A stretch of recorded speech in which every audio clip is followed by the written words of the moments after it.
Mari kita bersatu di dalam doa. Bapa, berbicaralah kepada masing-masing kami pada pagi hari ini. Terima kasih. Dalam nama Tuhan Yesus kami berdoa. Amin. Shalom saudaraku, kembali lagi berjumpa di acara Bible Study kesayangan kita, Life Study. Sebab orang yang berhenti belajar, berhenti bertumbuh. Saya akan meneruskan pelajaran kita. Kali ini yang terambil dari Matius pasal 14 ayat 22 sampai selesai. Matius 14 ayat 22 sampai selesai. Di sini kisah Yesus berjalan di atas air, saudara ya. Ayat 22 dan 23, sesudah itu Yesus segera memerintahkan murid-muridnya naik ke perahu dan mendahuluinya ke seberang. Sementara itu ia menyuruh orang banyak pulang. Dan setelah orang banyak itu disuruhnya pulang, Yesus naik ke atas bukit untuk berdoa seorang diri. Ketika hari sudah malam, ia sendirian di situ. Saudaraku, pelajaran pertama yang kita ambil di sini adalah tentang solitude atau kesendirian. Atau me time dengan Tuhan, kalau bahasa zaman sekarangnya me time. Solitude itu menjadi hal yang sangat penting dalam perjalanan iman Kristen. Saudaraku, orang Kristen yang mau bertumbuh harus punya dua hal yang sangat berimbang. Yang pertama adalah komunitas, itu waktu bersama. Kenapa komunitas itu penting? Sebab komunitas bisa menjadi safety net untuk kita atau jaring pengaman. Kalau saudara punya komunitas, untuk kita mau berbuat yang macam-macam saudara, berbuat kejahatan, berbuat dosa, kita mikir 10 kali. Itu kalau saya bicara dari sisi safety net atau jaring pelindung. Komunitas juga tempat kita bisa menerapkan gaya hidup saling. Gaya hidup saling adalah gaya hidup yang dicontohkan di zaman perjanjian baru, baik oleh Yesus dan murid-muridnya maupun jemaat mula-mula. Gaya hidup saling. Kekristenan tidak pernah didesain menjadi Lone Ranger. Kekristenan tidak pernah didesain jadi Rambo yang sendirian diturunin perang di Vietnam menang. Itu hanya cerita fiktif belaka untuk kepentingan film. Kekristenan tidak pernah bisa menjadi Superman. Satu orang mengalahkan semuanya. Soliter adalah hal yang paling berbahaya dalam kekristenan. Itulah sebabnya soliter akan tumbang, solider akan bertahan. Komunitas penting. Nah, tetapi tadi saya katakan kesendirian, solitude. Nah, apakah ini menjadi kontradiktif? Tidak, saudara, tidak. Maka saya katakan harus ada dua hal ini. Orang yang tidak punya solitude tidak akan punya kedalaman. Saya ulang lagi. Orang yang tidak punya waktu sendiri dengan Tuhan, yang gak punya me time dengan Tuhan, solitude, dia tidak akan punya kedalaman. Hanya berkomunitas. Tapi gak punya solitude, dia gak punya kedalaman dalam iman. Tetapi juga berbahaya. Hanya solitude, hanya sendiri, jadi Lone Ranger, gak punya komunitas. Ini rawan, saudara. Kenapa? Sebab ketika dia jatuh pun, dia gak sadar dan tidak ada yang bisa membangunkan, saudara. Gak ada yang bisa membangunkan. Kalau seseorang jatuh tergeletak, kalau ada teman akan lebih cepat diangkat dan dibangunkan. Tapi kalau gak ada teman, ini bahaya. Itu gambaran orang yang Lone Ranger gak punya komunitas. Tetapi pada pembahasan ini saya sedang fokus pada sisi solitude-nya dulu, kesendiriannya dulu. Kenapa kita harus punya waktu sendiri dengan Tuhan. Harus punya solitude. Ingat balance ya, balance. Solitude menentukan kedalaman kita. Solitude itu saat-saat kita merefleksikan diri. Kalau komunitas itu menajamkan kita. Kenapa? Manusia yang menajamkan. Saudara kalau berkomunitasnya cuma sama guguk, sama meong-meong, sama hewan, karakter kita tidak akan diasah jadi tajam. Nggak akan. Sebab harus manusia yang menajamkan manusia, kata Alkitab. Nah, tetapi solitude ini akan menentukan kedalaman. Kenapa? Sebab pada saat solitude, kita akan banyak merenung. Kita akan banyak meditasi. Kita akan banyak merenungkan apa yang sedang menjadi isi hati Tuhan. Dalam hidup sehari-hari, saudara, me time aja penting. Kalau orang nggak punya me time, itu hidupnya hektik dan benang kusut. Dia nggak akan bisa fresh. Maka me time itu semacam refreshment. Solitude juga sama, saudara. Solitude itu membuat spirit kita refresh. Kita kan dipanggil hidup menyangkal diri. Melepaskan diri dari kedagingan. Menyangkal daging itu, menyembeli daging. Itu nggak mudah. Roh penurut, tapi daging lemah. Dan kita kan lagi berjuang. Kalau dalam perjuangan kemudian roh kita jadi capek dalam tanda petik letih, itu wajar.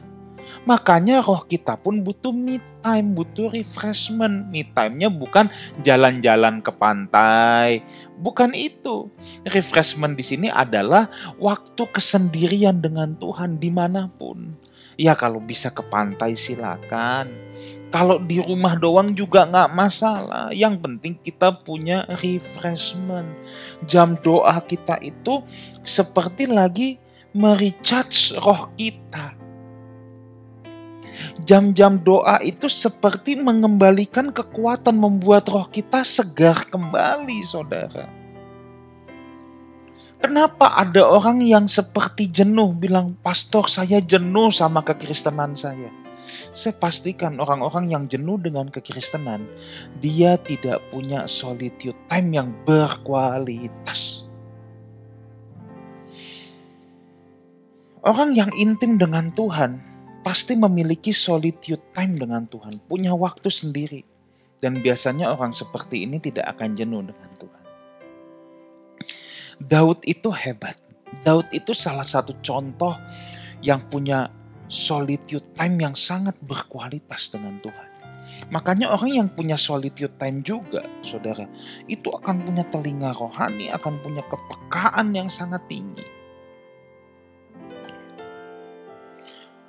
Daud berkata dalam Mazmur 46 ayat 11 tuh gini, "Diam dan ketahuilah bahwa akulah Allah. Aku ditinggikan di antara bangsa-bangsa di bumi."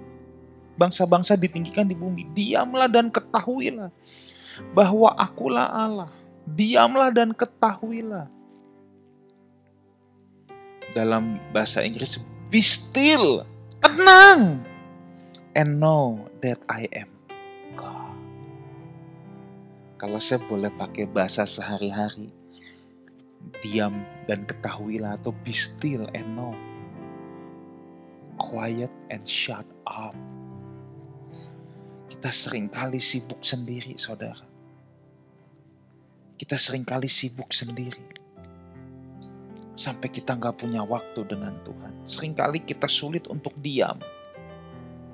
Biasanya dikatakan diam, quiet, tenang.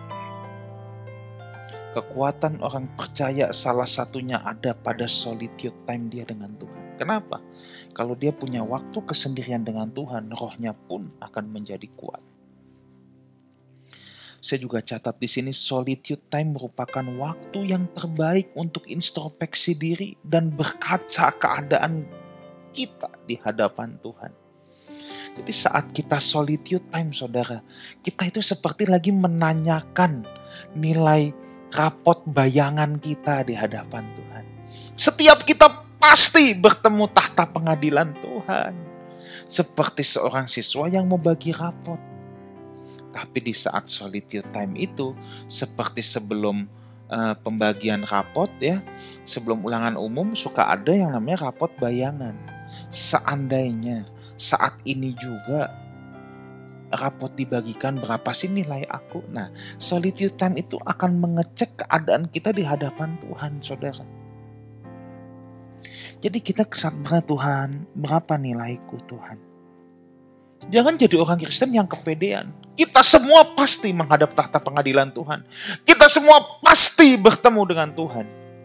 Tapi jangan jadi orang Kristen yang kepedean. Oh, aku sih pasti 8. Gak taunya yuk dapat 8 ketawa 3. Nah, ini repot. Tapi kalau rapot bayangan kita tahu, wah nilaiku masih buruk. Kita bisa cepat-cepat memperbaiki diri supaya nanti waktu dapat rapot beneran, ketika menghadap tahta pengadilan Tuhan, kita punya prestasi di keabadian.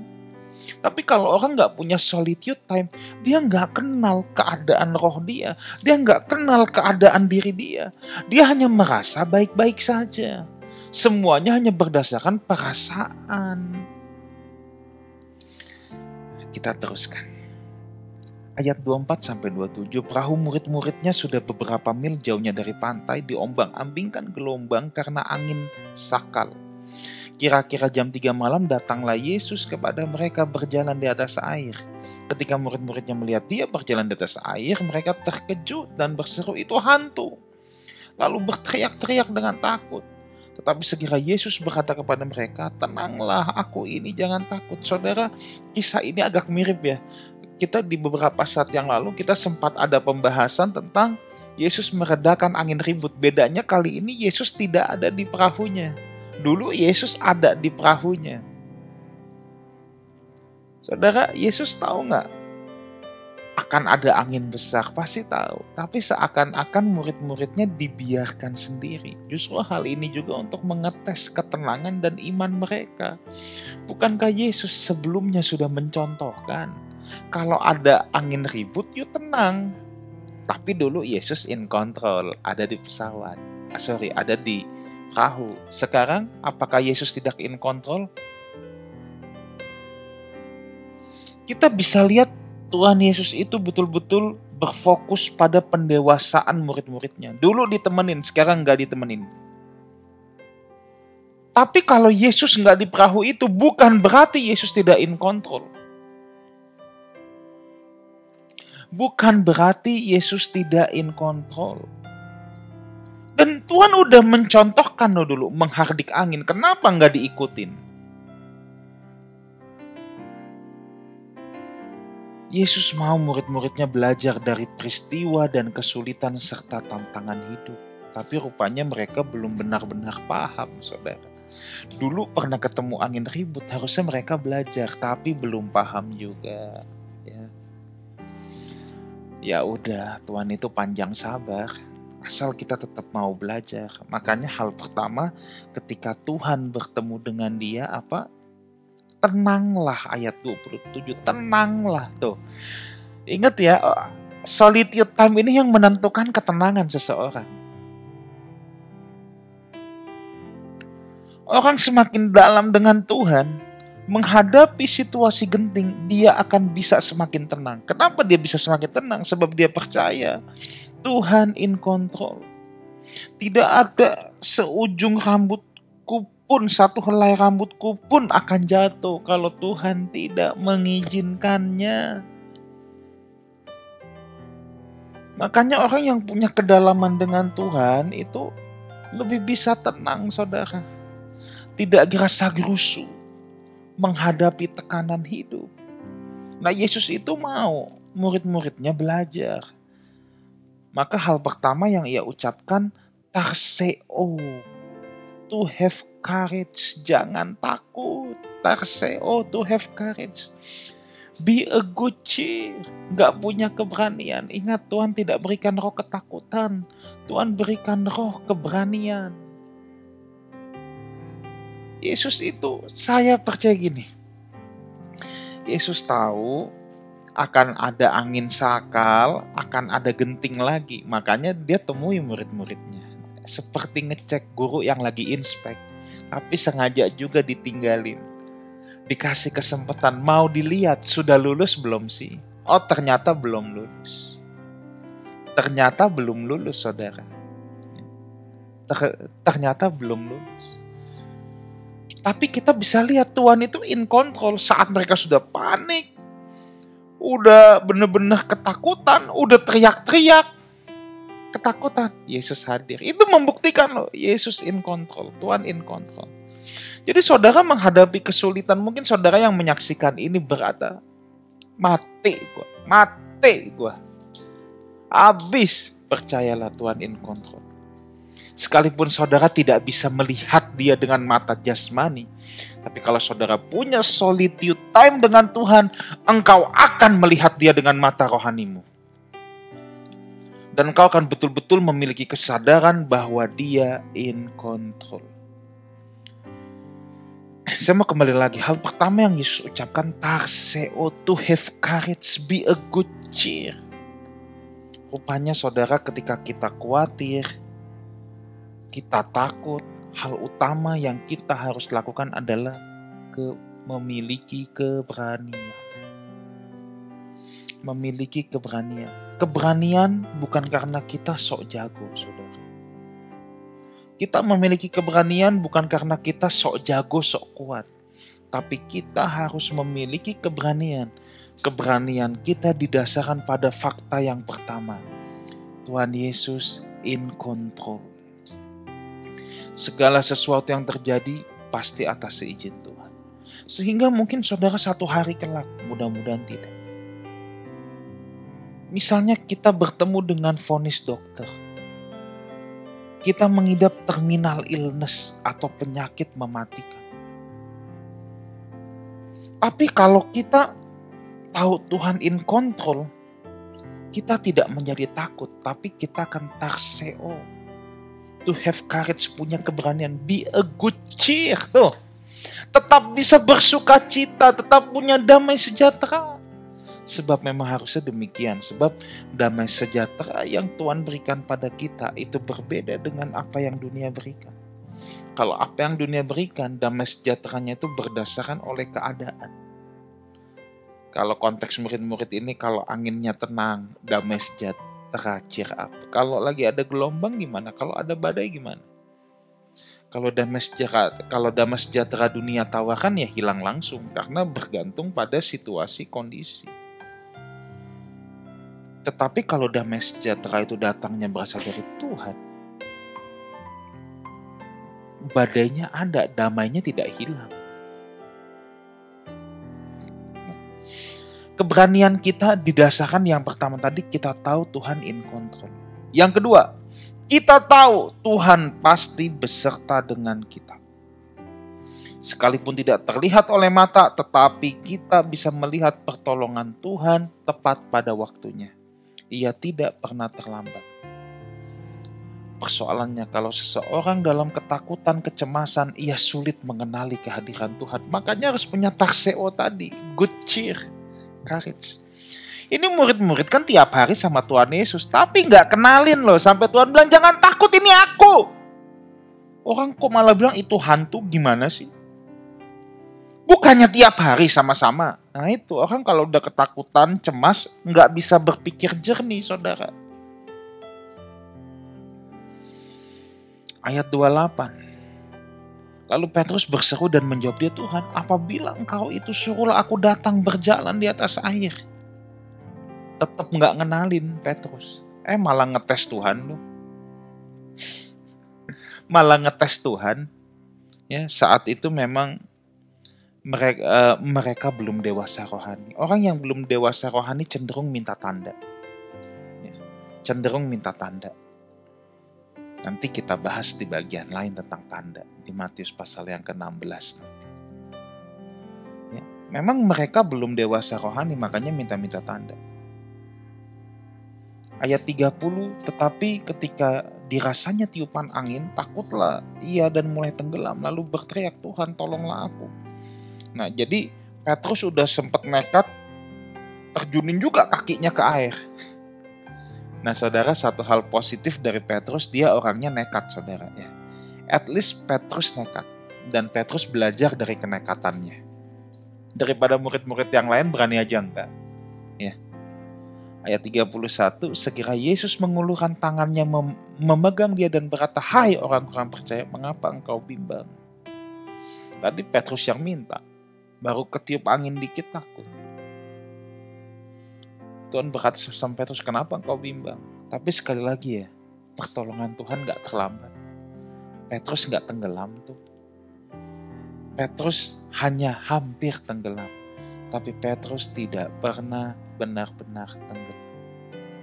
Lihat, orang-orang ini sibuk meminta tanda, termasuk murid-murid. Karena saat itu mereka belum dewasa rohani. Orang yang belum dewasa rohani itu akan selalu maunya minta tanda. Saudara lihat di Alkitab.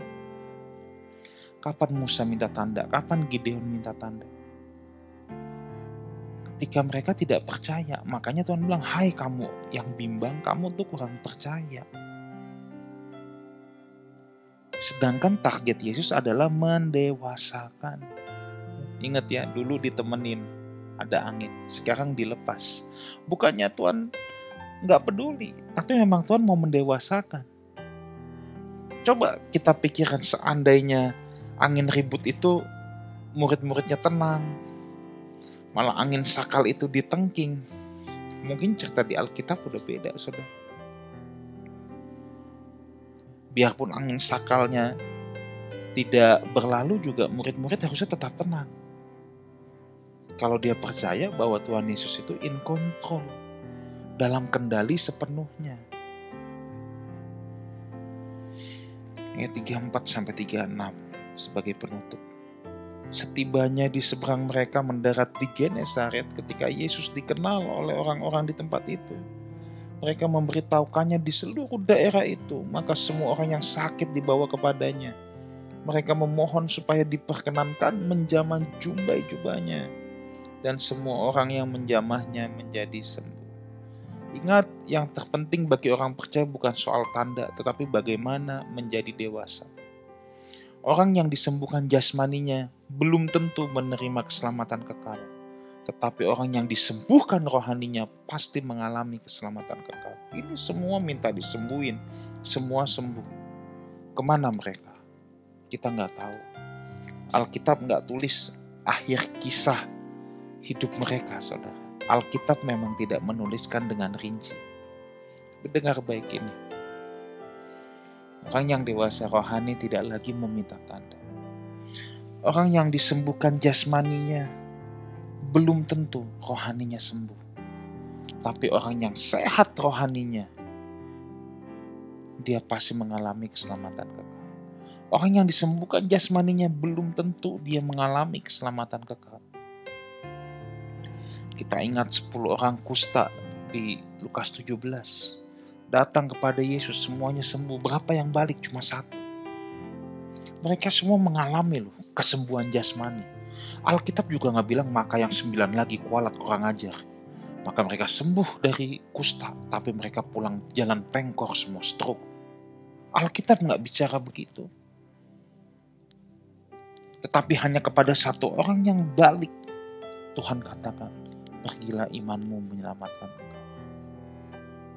Imanmu menyelamatkan. Hanya kepada 1 orang. Jadi orang yang sembuh secara jasmani, belum tentu imannya menyelamatkan dia. Belum tentu dia beroleh hidup kekal. Tapi orang yang rohaninya disembuhkan, pasti mengalami keselamatan kekal. Saudaraku, Lifehouse Family yang saya kasihi, dan dimanapun saudara berada, ingat target Tuhan adalah pendewasaan. Kalau saudara mengalami kondisi sulit sukar seakan-akan Tuhan tidak ada, itu bukan berarti Tuhan tidak ada. Percayalah, Tuhan in control. Tuhan in control. Satu helai rambut kita pun tidak akan jatuh kalau Tuhan tidak mengizinkannya. Dan yang kedua, selain Tuhan in control, pertolongan Tuhan tidak pernah terlambat. Pertolongan Tuhan selalu tepat waktu, tidak kecepatan, tidak ketelatan. Kiranya Tuhan menyertai kita semua. Mari kita bersatu dalam doa. Bapa, hamba-Mu berhenti berbicara. Hamba berdoa, lewat kebenaran ini kami terus dibukakan tentang rahasia kebenaran firman. Dalam nama Tuhan Yesus kami berdoa. Amin. Saudaraku, jangan lupa besok ada acara Sunday Service online kita jam 10 pagi seperti biasa ya. Kemudian juga setiap Kamis malam ada live talk. Saudara subscribe channel Lifehouse Community ini, bagikan kepada teman-teman, kepada saudara-saudara ya. Kamis jam 7 malam ada live talk show yang sangat memberkati saudara. Dan juga saudara jangan lupa follow Instagram Lifehouse Community. Di sana ada renungan harian, ada live message, ada live quotes, kata-kata inspirasi. Renungan harian setiap pagi sudah up di sana. Awali hidupmu dengan kebenaran firman Tuhan. Dan juga subscribe channel YouTube Lifehouse Music. Di sana saudara akan diberkati dengan pujian penyembahan yang luar biasa. Sampai jumpa pada program berikutnya, Life Study, orang yang berhenti belajar, berhenti bertumbuh. God bless you.